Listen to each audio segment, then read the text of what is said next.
All right, welcome back. Today we reacting to. Welcome back. Ah, fuck, I'm tripping.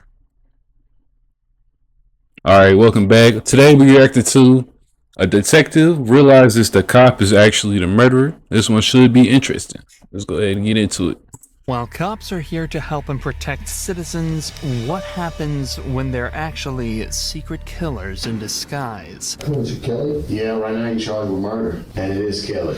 No! Here are 3 examples of when cops try to get away with murder, starting with the horrifying case 3 of examples? William Talley. On the 11th of May 2019, police received a worrying phone call explaining that former police sergeant William Talley had been in an argument with his girlfriend, Kelly Levinson. At some point during the fight, he fired gunshots at her. William quickly left the scene, stealing Kelly's truck, but was worried he may have done more damage than he realized. I'm not gonna lie, I don't get it, bro. Like, it be that deep. No. It don't never be that deep for you to want to shoot your girl, bro. Like, y'all can't. There's nothing that she could. There's something that she could say, but I mean, like, why? Like, at the end of the day, let her go, and then, like, bro, I don't know, move to a new city if it's that deep. And you will literally never see her again. You feel me? Like, there's certain things you could do to avoid somebody, bro. You don't gotta kill them. Thing since then. So nobody's here has been injured. They must have like a toxic No, relationship or that's something. what I I told don't him know. when I called. He told me that he wasn't helping. The police had to immediately treat this like a crime scene and decided to search the house to ensure Kelly's safety. There was one thing on the officers' minds, and they were all silently pleading that they wouldn't find her dead. Deputy Brown, who used to work with Chicago. There's a dog in there. Yep, she's right there. Sorry again, man. Upon entering the house, evidence of some kind of physical altercation was scattered throughout. As they entered the kitchen, though, they would find Kelly's dead body lying on the ground. With all the evidence the police had, it wasn't difficult for them to determine their main suspect. But catching him was another matter. They knew that William had received both police and SWAT training, so he'd be difficult to catch. However, all of a sudden, police received a phone. So this is where I'm at, bro. You're gonna kill your wife and then like run away, and then this is probably him calling to turn himself in because he feels guilty for what he did. But it's like you killed her, and your first thing was to run away. If you were going to tell on yourself, you should have stayed there and self-snitched, or don't kill your girlfriend and leave. New city, new town, new state. It don't matter. You were trying to leave anyway after you killed her, so just leave. You don't have to kill nobody. William had gotten into Like, a it's car never crash. that deep. The cops rushed to the Never that hospital deep. where they found their number 1 suspect waiting for them, bruised and bloodied. We're gonna take care of you now. He Once got his William ass was beat discharged though. from the What happened? hospital, he was immediately brought to an interrogation room where the investigation would truly begin. Can I ask what my charges are? Yeah, right now you're charged with murder. You're charged with violation of oath of office, and you're charged Who? with You. possession of a firearm during the commission of a crime. Who? That's what You. we're hoping you can tell us. Maybe once we start talking about it a little bit, It wasn't Becky, was it? Who was it, Kelly? well, Was it a cop? William mentions 2 names here, Becky and Kelly. Of course, we know Kelly to be his girlfriend, but William was actually married to another woman named Rebecca Talley who he'd been cheating on. William obviously Damn. appears dazed and confused, but whether this is just an act or not is another question. He'd spent multiple days in the hospital and was discharged after being medically cleared, so it's unlikely he'd still be this out of it. Regardless, it at least seems to be keeping him calm. At least for now. and you can sign this. Nobody's talking with me about things. Well, we're gonna get to that. That's what we're hoping to get to. No, I'm not talking until somebody talks to me. I can tell you who, if we can get started there. And it is Kelly. No! Don't do that. No! No! Sally, come on. Hey, people really be fake demons, bro. You banging your head on the table about softening a mug, bro. If you was really trying to, you feel me, you would be, it wouldn't, like them moving the table wouldn't deter you from hitting your head, bro. You really wasn't trying to do that. People be such great actors, bro. Sally. Bill. Bill.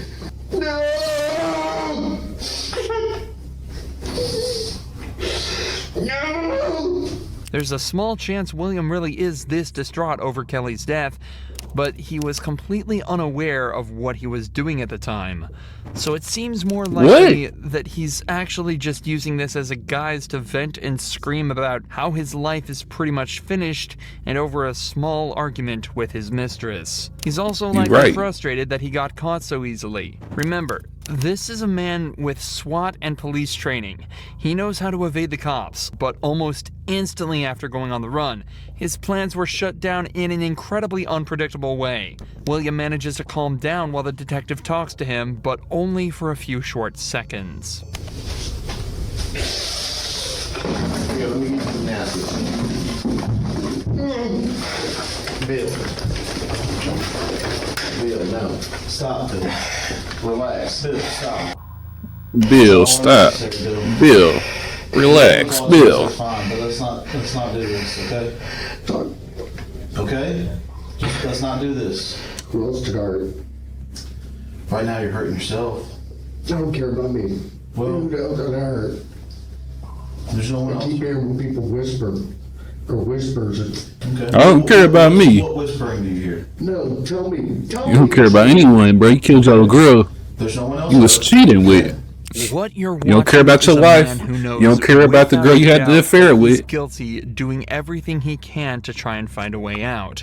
He's panicking, and the cops were probably extremely relieved when William finally asked for a lawyer and put an end to this dramatic interrogation. However, this obviously didn't help him at all, as the detectives already had all the evidence they needed to convict him. And William Talley was sentenced to life behind bars. That boy books. Despite William being a local cop and even knowing some of the officers involved, this case was handled perfectly. A stark contrast to that of Matthew Boynton, whose case was so weird and corrupt that the cops ended up investigating a shooting that never even happened. You know What? you can't give a sworn statement and lie on it. Why would you do that, Matthew? On the 15th of April 2016, Now, hold on. police found I've always thought that, like, as a little kid, like, bro, if you're a criminal and then you have to swear, like, you're a criminal. Why you, why do you have to tell the truth? Like, people, man, put your left hand on the Bible and you better not lie. Like, lying in court, like, why? If you're a criminal already, bro, like, why not lie? Like, you obviously don't care about, like, honesty and the truth or whatever. I don't know, like, I would tell the truth, maybe, depending on the situation. But it's like, I don't know. Why do it even matter? Jessica Boynton hidden in the closet of her home. Like, with if a I committed the gunshot crime, bro, why am I gonna sit here and be like, issued I firearms promise I'm into gonna tell her the truth? hands. The county sheriff Like, nah. reportedly ruled her dead at the scene, Wouldn't but me. there was a problem. Jessica was neither dead nor shot. After she was rushed to the hospital, the ER found no entrance wounds or bullets. Instead, they found evidence of a blunt force attack to the back of her head. This case is already incredibly confusing, but what's worse is that the police's #1 suspect, Matthew Boynton, told cops that he received a text from Jessica saying she was about to commit suicide. After Nah. rushing home, he heard 2 gunshots coming from the house and called the police. Matthew was taken to the police station and interrogated, but was caught Bro, you lying. telling me that he tried to set it up as a suicide, bro. Probably beat her head with like a baton or something to make it look like she shot herself or she was shot. Bro, he tried to make blunt force trauma look like a bullet hole. It's crazy. That shit frying me right now. About a vital piece of evidence. This is where we join the detectives as they try to unwrap this baffling web of lies. Do you recognize that bag? Yes, that bag that Jessica let me use to put all my gym stuff in when we used to be together. Okay, so when's the last time you saw that bag? It's been a long time. Like I said, when I used to work out at, there's 2 gyms in Thomaston. I don't remember the name of it.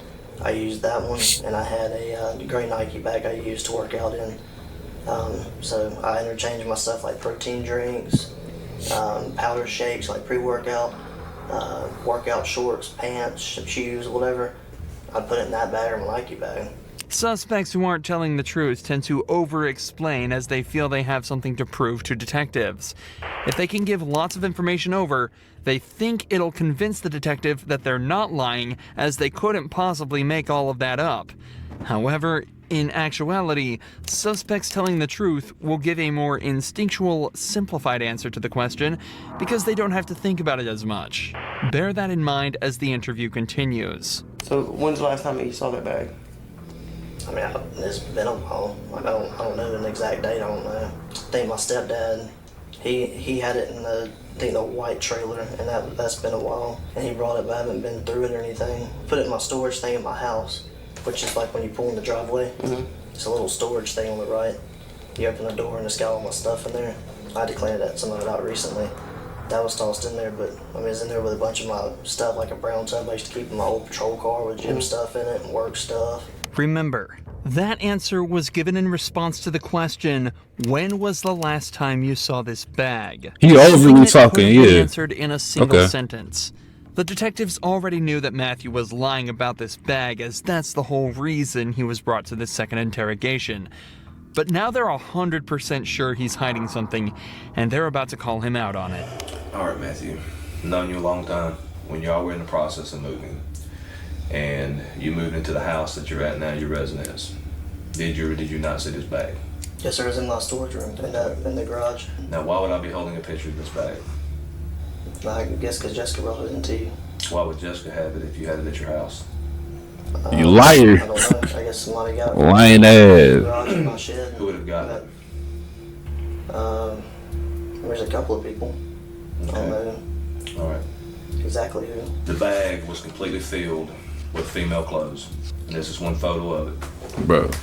That's not yours. No. This whole thing might not seem like a big deal, but it's actually the root of a much bigger problem. This bag, along with everything in it, belonged to Jessica. So when it was discovered in Matthew's possession after he told police that he'd handed all of her belongings over, it confirmed that he had been lying under oath. Again, a small issue at first, but now that the detectives know he's comfortable lying about this, they know that almost every piece of information he's given them could be completely untrue. The bag was turned into us. We have possession of the bag. We have evidence that said it came out of your storage room. Is that true? Yes, sir. Is there anything you'd like to say? No, sir. Do you believe that statement to be accurate and true? Not now. Did you believe it then? No, sir. Matthew has now essentially confessed to stealing the bag of Jessica's belongings and lying under oath. There is the question of why he did this, but we haven't even gotten started on the assault part of the case. Why Jessica was found unconscious in their closet after allegedly texting Matthew she was going to shoot herself.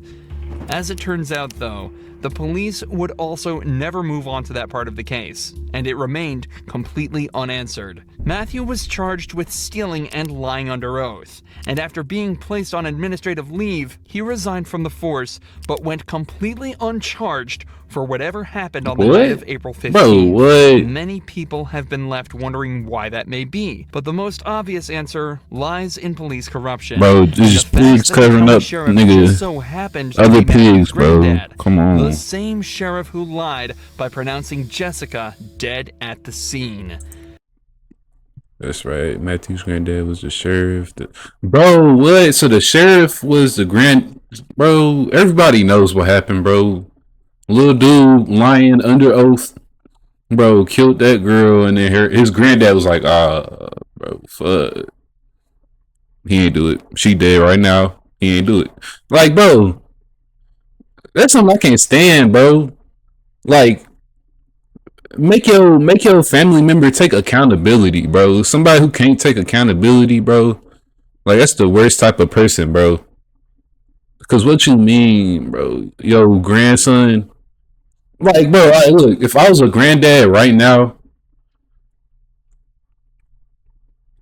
I don't know. It just depends. I guess I might do the same thing he did. But it's like, bro, your parents and I helped raise you a certain type of way.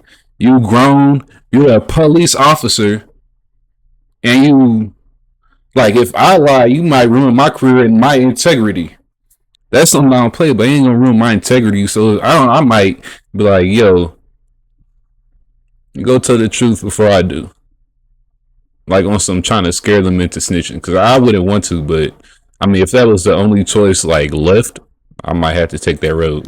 What's worse is that Jessica's head trauma left her without any memory of that night, so it's likely this case will remain unsolved forever. Dang. But people thought the same about the murder of Sherry Rasmussen, which lay unsolved for 23 years before new information revealed that the culprit was actually one of the police force's best detectives. Now you're accusing me of this? Is that what you're saying? After decades of That's what I'm saying. DNA evidence revealed that Stephanie was very likely the culprit of a murder committed in 1986. Her last name is Because of the Lazarus. high-stakes nature of the case, the detectives made sure to meticulously plan this interrogation. Bro, she Stephanie was committed a that really murder successful 'cause detective herself. Lazarus- She had recently received recommendations for her good work on a theft case. So the detectives used this. I'm gonna and edit brought that her out. in under the guise that they needed help with a case. I'm gonna edit that out. I don't want to talk about this in the squadron because I don't know who people are listening. Lazarus. Everybody's always Lazarus. There you go. There you go. There An you go. interrogation room is a strange place for such a conversation to take place, so to put her mind at ease, detectives told her this was the place they'd least be likely to be overheard, as the case details were strictly confidential. Sherry Rasmussen's body had been found at her home after being shot 3 times. At the time, police suspected the murder was a result of a burglary gone wrong, but the case went cold when they couldn't identify the suspect. However, 23 years later, when revisiting the case, detectives found evidence that led them towards Stephanie, a girl who had been trapped in a love triangle with Sherry and her husband, Yeah, John she Rutt. did it. So What the are you talking detectives about? decided to bring up John's name to see how she'd react. Were you guys friends? She probably instantly got mad. Yeah. I mean, what's this all about? It's a case we're working on. It involves John, and in there's notes and stuff that he knew you and stuff. Oh yeah, I mean, we were good friends. Lived in the dorms for 2 years. Was there ever any relationship or anything that developed between you guys? Yeah, I mean, we dated. You know. I thought y'all were good friends. I mean, what's this all about? Well, it's relating to. Bro, hold on. I've been pausing a lot, but if I was a detective, bro, right there, I would have called her on that. Like, I thought y'all were just friends. Why you? It seems like you trying to hide certain things. Maybe that would be me, like overly stepping. I don't care. You feel me? I'm the detective. But it's like, we're just good friends. Oh my gosh. Like, that type of, what's the word? Like, you going about telling me in that type of way is shady. So I'm going to automatically assume everything that's coming out your mouth is a lie. Both the detectives and Stephanie have tried to seem as friendly and relaxed as possible around each other, but Stephanie is obviously starting to get very anxious at this point. Even though the detectives gave a somewhat believable excuse, she is now in an interrogation room faced by 2 detectives being questioned about a girl she supposedly murdered 20 years earlier. Her breathing has become faster, and her language is defensive, and her movements have become more erratic. And you're right. I mean, if you guys are claiming that I'm a suspect, then, you know, I got a problem with, you know, with that. Okay. Okay? So. What are you going to do about it? Kill me too? You ain't going to do nothing. Little chubby face lady. You know, get out of my face. I got a problem with that. You're saying, hey, I'm a suspect. Well, now I got a problem with, you know, now you're accusing me of this? Is that what you're saying? Obviously, you know about all the DNA stuff and things of the nature that, you know, gets done on cases nowadays. You know, if we asked you for a DNA swab, would you be willing to give us one? No. Oh, my fault. Now, because now I'm thinking I probably need to talk. Nah, look at her. Look at her eyes, bro. That's a crazy ass woman, bro.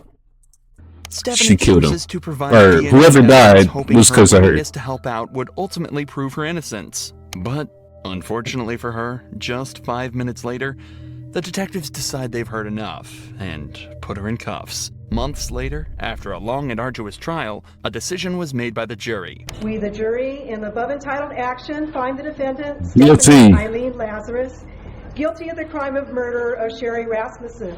We further find the murder was... Hello? You need me to open the door? Yeah, I got you.